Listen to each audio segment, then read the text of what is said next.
और चले सीधे रुक कर लेते हैं प्रधानमंत्री के मन की बात की। इस समय योग की ऊर्जा और अंतर्राष्ट्रीय योग दिवस की स्मृतियों से भरे होंगे। इस बार भी 21 जून को देश दुनिया के करोड़ों लोगों ने अंतर्राष्ट्रीय योग दिवस में हिस्सा लिया। आपको याद है 10 साल पहले इसका प्रारंभ हुआ और 10 साल में यह सिलसिला हर साल पहले से भी ज्यादा भव्य बनता जा रहा है। ये इस बात का भी संकेत है कि ज्यादा से ज्यादा लोग अपने दैनिक जीवन में योग को अपना रहे हैं। हमने इस बार योग दिवस की कितनी ही आकर्षक तस्वीरें देखी हैं। विशाखापत्तनम के समुद्र तट पर 3 लाख लोगों ने एक साथ योग किया। विशाखापत्तनम से ही एक और अद्भुत दृश्य सामने आया। 2000 से ज्यादा आदिवासी छात्रों ने 108 मिनट तक 108 सूर्य नमस्कार किए। सोचिए कितना अनुशासन, कितना समर्पण रहा होगा। हमारे नौसेना के जहाजों पर भी योग की भव्य झलक दिखी। तेलंगाना में 3000 दिव्यांग साथियों ने एक साथ योग शिविर में भाग लिया। उन्होंने दिखाया कि योग किस तरह सशक्तिकरण का माध्यम भी है। दिल्ली के लोगों ने योग को स्वच्छ यमुना के संकल्प से जोड़ा और यमुना तट पर जाकर योग किया। जम्मू कश्मीर में चिनाब ब्रिज, जो दुनिया का सबसे ऊंचा रेलवे ब्रिज है, वहां भी लोगों ने योग किया। हिमालय की बर्फीली चोटियां और आईटीबीपी के जवान, वहां भी योग दिखा। साहस और साधना साथ साथ चले। गुजरात के लोगों ने भी एक नया इतिहास रचा। वड़नगर में 2121 लोगों ने एक साथ भुजंगासन किया और नया रिकॉर्ड बना दिया।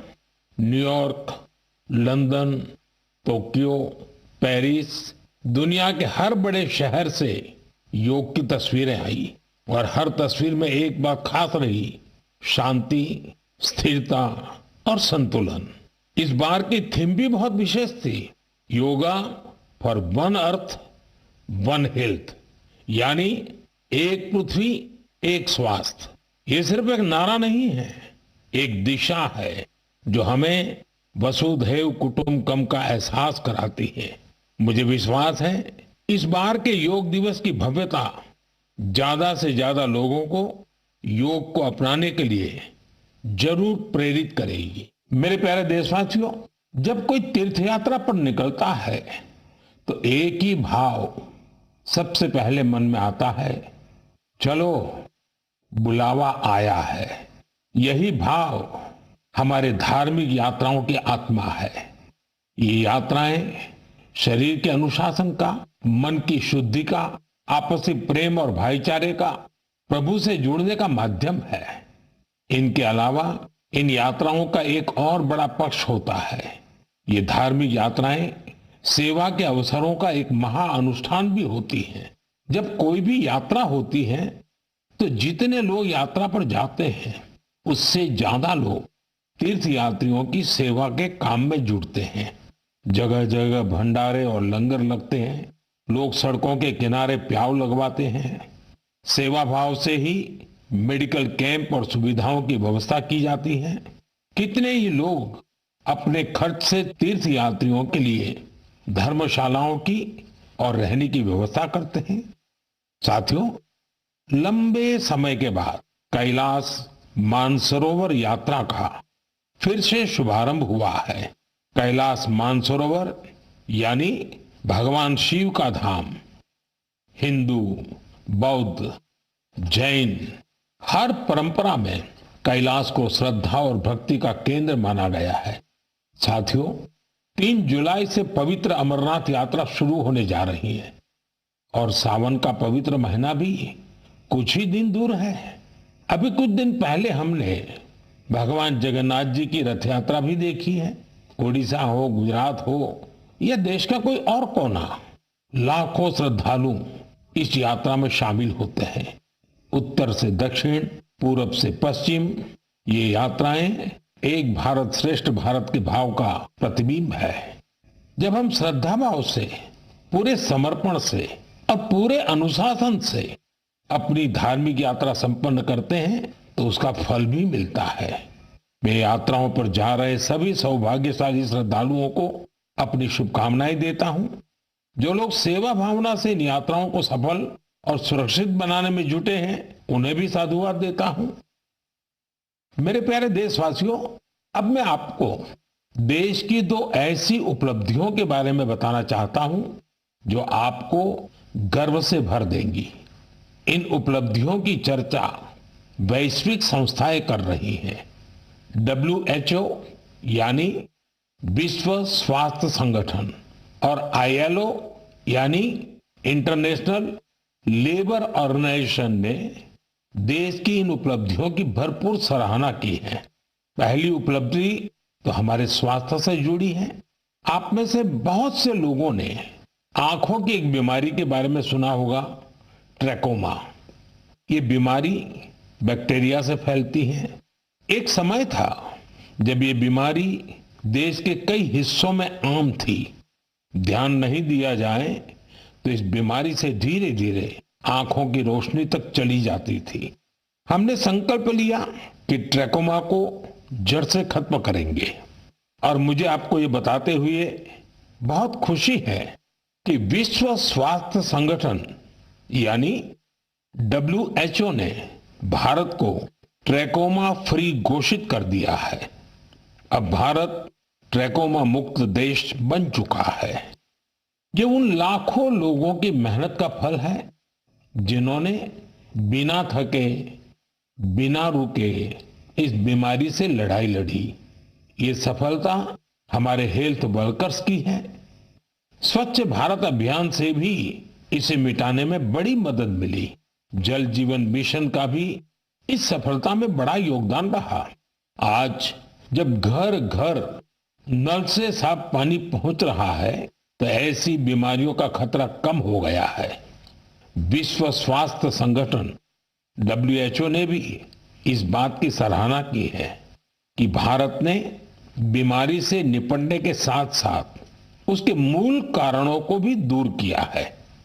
साथियों, आज भारत में ज्यादातर आबादी किसी न किसी सोशल प्रोटेक्शन बेनिफिट का फायदा उठा रही है और अभी हाल ही में इंटरनेशनल लेबर ऑर्गेनाइजेशन ILO की बड़ी अहम रिपोर्ट आई है।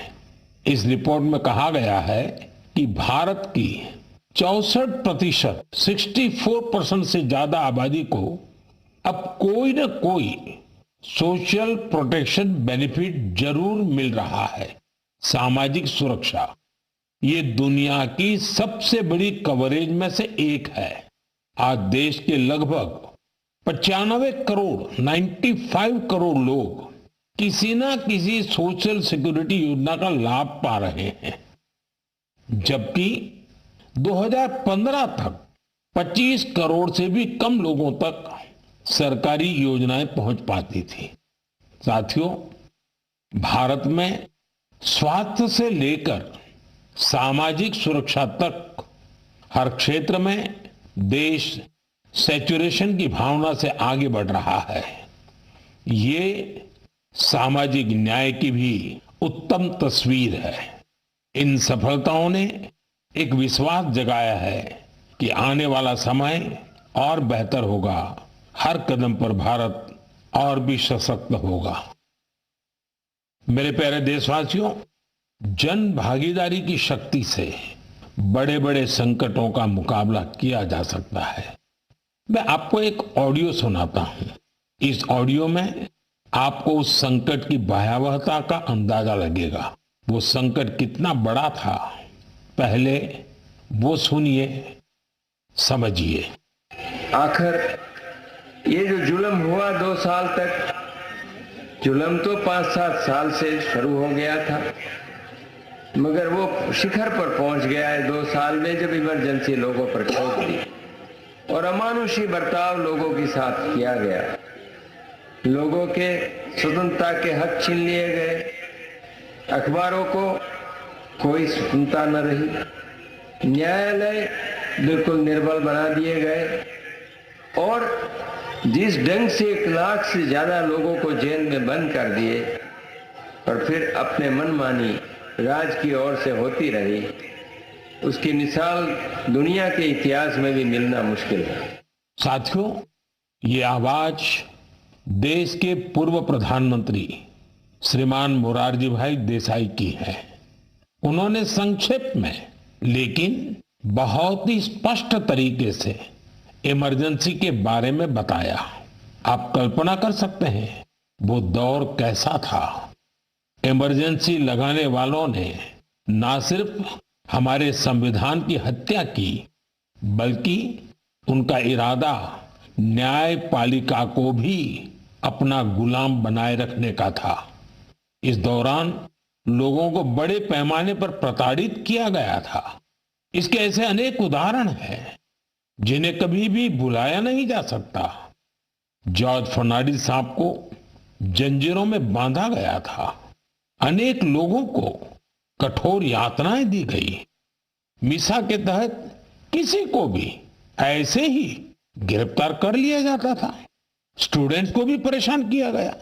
अभिव्यक्ति की आजादी का भी गला घोंट दिया गया। साथियों, उस दौर में जो हजारों लोग गिरफ्तार किए गए, उन पर ऐसे ही अमानवीय अत्याचार हुए। लेकिन ये भारत की जनता का सामर्थ्य है कि वो झुकी नहीं, टूटी नहीं और लोकतंत्र के साथ कोई समझौता उसने स्वीकार नहीं किया। आखिरकार जनता जनार्दन की जीत हुई। आपातकाल हटा लिया गया और आपातकाल थोपने वाले हार गए। बाबू जगजीवन राम जी ने इस बारे में बहुत ही सशक्त तरीके से अपनी बातें रखी थी। बहनों और भाइयों, पिछला चुनाव नहीं था, भारत की जनता का एक महान अभियान था। उस समय के परिस्थितियों को बदल देने का, तानाशाही की धारा को मोड़ देने का और भारत में प्रजातंत्र की बुनियाद को मजबूत कर देने का। अटल जी ने भी तब अपने ही अंदाज में जो कुछ कहा था वो भी हमें जरूर सुनना चाहिए। बहनों और भाइयों, देश में जो कुछ हुआ उसे केवल चुनाव नहीं कह सकते। एक शांतिपूर्ण क्रांति हुई है। लोक शक्ति की लहर ने लोकतंत्र की हत्या करने वालों को इतिहास के कूड़ेदान में फेंक दिया है। साथियों, देश पर इमरजेंसी थोपे जाने के 50 वर्ष कुछ दिन पहले ही पूरे हुए हैं। हम देशवासियों ने संविधान हत्या दिवस मनाया है। हमें हमेशा उन सभी लोगों को याद करना चाहिए जिन्होंने इमरजेंसी का डटकर मुकाबला किया था।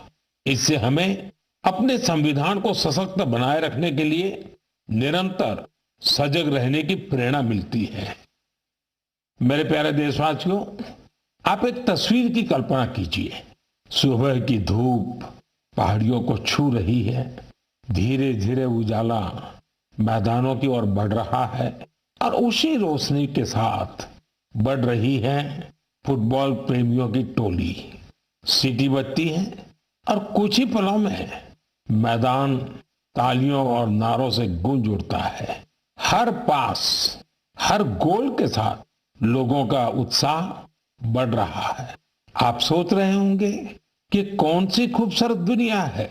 साथियों, ये तस्वीर असम के एक प्रमुख क्षेत्र बोडोलैंड की वास्तविकता है। बोडोलैंड आज अपने एक नए रूप के साथ देश के सामने खड़ा है।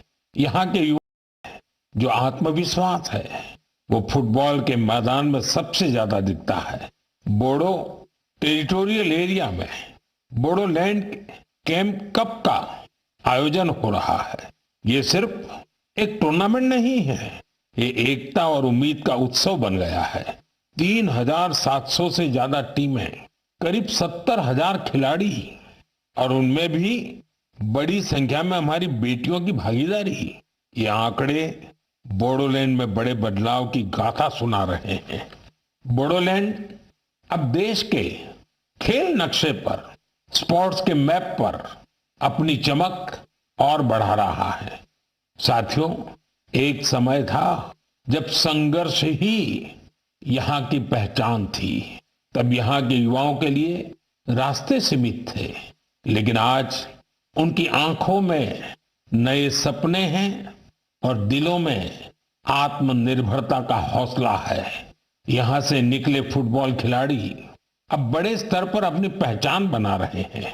हालीचरण नारजारी, दुर्गा बोरो, अपूर्वा नारजारी, मनबीर बसुमतारी, ये सिर्फ फुटबॉल खिलाड़ियों के नाम नहीं है, ये उस नई पीढ़ी की पहचान है जिन्होंने बोडोलैंड को मैदान से राष्ट्रीय मंच तक पहुंचाया। इनमें से कई ने सीमित संसाधनों में अभ्यास किया, कई ने कठिन परिस्थितियों में अपने रास्ते बनाए और आज इनका नाम लेकर देश के कितने ही नन्हे बच्चे अपने सपनों की शुरुआत करते हैं। साथियों, अगर हमें अपने सामर्थ्य का विस्तार करना है तो सबसे पहले हमें अपनी फिटनेस और वेलबीइंग पर ध्यान देना होगा। वैसे साथियों, फिटनेस के लिए, ओबेसिटी कम करने के लिए मेरा एक सुझाव आपको याद है ना? खाने में 10% तेल कम करो, मोटापा घटाओ। जब आप फिट होंगे तो जीवन में और ज्यादा सुपर हिट होंगे। मेरे प्यारे देशवासियों, हमारा भारत जिस तरह अपनी क्षेत्रीय, भाषाई और सांस्कृतिक विविधता के लिए जाना जाता है, उसी तरह कला, शिल्प और कौशल की विविधता भी हमारे देश की एक बड़ी खूबी है। आप जिस क्षेत्र में जाएंगे वहां की कुछ न कुछ खास और लोकल चीज के बारे में आपको पता चलेगा। हम अक्सर मन की बात में देश के ऐसे यूनिक प्रोडक्ट्स के बारे में बात करते हैं। ऐसा ही एक प्रोडक्ट है मेघालय का एरी सिल्क। इसे कुछ दिन पहले ही जीआई टैग मिला है। एरी सिल्क मेघालय के लिए एक धरोहर की तरह है। यहाँ की जनजातियों ने, खासकर खासी समाज के लोगों ने पीढ़ियों से इसे सहेजा भी है और अपने कौशल से समृद्ध भी किया है। इस सिल्क की कई ऐसी खूबियां हैं जो इसे बाकी फैब्रिक से अलग बनाती है। इसकी सबसे खास बात है इसे बनाने का तरीका। इस सिल्क को जो रेशम के कीड़े बनाते हैं, उसे हासिल करने के लिए कीड़ों को मारा नहीं जाता है, इसलिए इसे अहिंसा सिल्क भी कहते हैं। आजकल दुनिया में ऐसे प्रोडक्ट्स की डिमांड तेजी से बढ़ रही है जिनमें हिंसा न हो और प्रकृति पर उनका कोई दुष्प्रभाव न पड़े। इसलिए मेघालय का एरी सिल्क ग्लोबल मार्केट के लिए एक परफेक्ट प्रोडक्ट है। इसकी एक और खास बात है, ये सिल्क सर्दी में गर्म करता है और गर्मियों में ठंडक देता है। इसकी एक खूबी इसे ज्यादातर जगहों के लिए अनुकूल बना देती है। मेघालय की महिलाएं अब सेल्फ हेल्प ग्रुप के जरिए अपनी इस धरोहर को और बड़े स्केल पर आगे बढ़ा रही हैं। मैं मेघालय के लोगों को एरी सिल्क को जीआई टैग मिलने पर बधाई देता हूं। मैं आप सबसे भी अपील करूंगा, आप भी एरी सिल्क से बने कपड़ों को जरूर ट्राई करें। और हाँ, khadi, handloom, handicraft, vocal for local, इन्हें भी आपको हमेशा याद रखना है। ग्राहक भारत में बने प्रोडक्ट ही खरीदें और व्यापारी भारत में बने प्रोडक्ट ही बेचें, तो आत्मनिर्भर भारत अभियान को नई ऊर्जा मिलेगी। मेरे प्यारे देशवासियों, विमेन लेड डेवलपमेंट का मंत्र भारत का नया भविष्य गढ़ने के लिए तैयार है। हमारी माताएं, बहनें, बेटियां आज सिर्फ अपने लिए ही नहीं बल्कि पूरे समाज के लिए नई दिशा बना रही हैं। आप तेलंगाना के भद्राचलम की महिलाओं की सफलता के बारे में जानेंगे तो आपको भी अच्छा लगेगा। ये महिलाएं कभी खेतों में मजदूरी करती थी, रोजी रोटी के लिए दिन भर मेहनत करती थी, आज वही महिलाएं मिलेट्स श्री अन्न से बिस्किट बना रही हैं। भद्रादी मिलेट मैजिक नाम से ये बिस्किट हैदराबाद से लंदन तक जा रहे हैं। भद्राचलम की इन महिलाओं ने सेल्फ हेल्प ग्रुप से जुड़कर ट्रेनिंग ली। साथियों, इन महिलाओं ने एक और सराहनीय काम किया है। इन्होंने गिरी सैनिटरी पैड्स बनाना शुरू किया। सिर्फ 3 महीने में 40,000 पैड्स तैयार किए और उन्हें स्कूलों और आसपास के ऑफिसों में पहुंचाया, वो भी बहुत ही सस्ती कीमत पर। साथियों, कर्नाटका के कलबुर्गी की महिलाओं की उपलब्धि भी बेहतरीन है। इन्होंने ज्वार की रोटी को एक ब्रांड बना दिया है। इन्होंने जो कोऑपरेटिव बनाई है उसमें हर रोज 3,000 से ज्यादा रोटियां बन रही है। इन रोटियों की खुशबू अब सिर्फ गांव तक सीमित नहीं है। बेंगलुरु में स्पेशल काउंटर खुल चुका है। ऑनलाइन फूड प्लेटफॉर्म पर ऑर्डर आ रहे हैं। कलबुर्गी की रोटी अब बड़े शहरों के किचन तक पहुंच रही है। इसका बहुत शानदार असर इन महिलाओं पर पड़ा है। उनकी आय बढ़ रही है। साथियों, अलग अलग राज्यों की इन गाथाओं में अलग अलग चेहरे हैं, लेकिन उनकी चमक एक जैसी है। ये चमक है आत्मविश्वास की, आत्मनिर्भरता की। ऐसा ही एक चेहरा है मध्य प्रदेश की सुमा उइके। सुमा जी का प्रयास बहुत सराहनीय है। उन्होंने बालाघाट जिले के कटंगी ब्लॉक में सेल्फ हेल्प ग्रुप से जुड़कर मशरूम की खेती और पशुपालन की ट्रेनिंग ली। इससे उन्हें आत्मनिर्भरता की राह मिल गई। सुमा उइके की आय बढ़ी तो उन्होंने अपने काम का विस्तार भी किया। छोटे से प्रयास से शुरू हुआ ये सफर अब दीदी कैंटीन और थर्मल थेरेपी सेंटर तक पहुंच चुका है। देश के कोने कोने में ऐसी ही अनगिनत महिलाएं अपना और देश का भाग्य बदल रही हैं। मेरे प्यारे देशवासियों, पिछले दिनों मुझे वियतनाम के बहुत से लोगों ने विभिन्न माध्यमों से अपने संदेश भेजे। इन संदेशों की हर पंक्ति में श्रद्धा थी, आत्मीयता थी। उनकी भावनाएं मन को छूने वाली थी। वो लोग भगवान बुद्ध के पवित्र अवशेषों रेलिक्स के दर्शन कराने के लिए भारत के प्रति अपना आभार प्रकट कर रहे थे। उनके शब्दों में जो भाव थे वो किसी औपचारिक धन्यवाद से बढ़कर थे।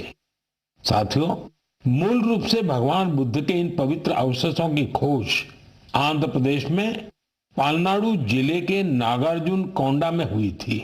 इस जगह का बौद्ध धर्म से गहरा नाता रहा है। कहा जाता है कि कभी इस स्थान पर श्रीलंका और चीन सहित दूर दूर के लोग आते थे। साथियों, पिछले महीने भगवान बुद्ध के इन पवित्र अवशेषों को भारत से वियतनाम ले जाया गया था। वहां के 9 अलग अलग स्थानों पर इन्हें जनता के दर्शन के लिए रखा गया। भारत की पहल एक तरह से वियतनाम के लिए राष्ट्रीय उत्सव बन गई। आप कल्पना कर सकते हैं, करीब 10 करोड़ लोगों की आबादी वाले वियतनाम में 1.5 करोड़ से ज्यादा लोगों ने भगवान बुद्ध के पवित्र अवशेषों के दर्शन किए।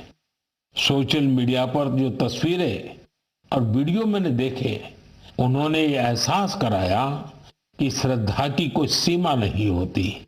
बारिश हो, तेज धूप हो, लोग घंटों कतारों में खड़े रहे।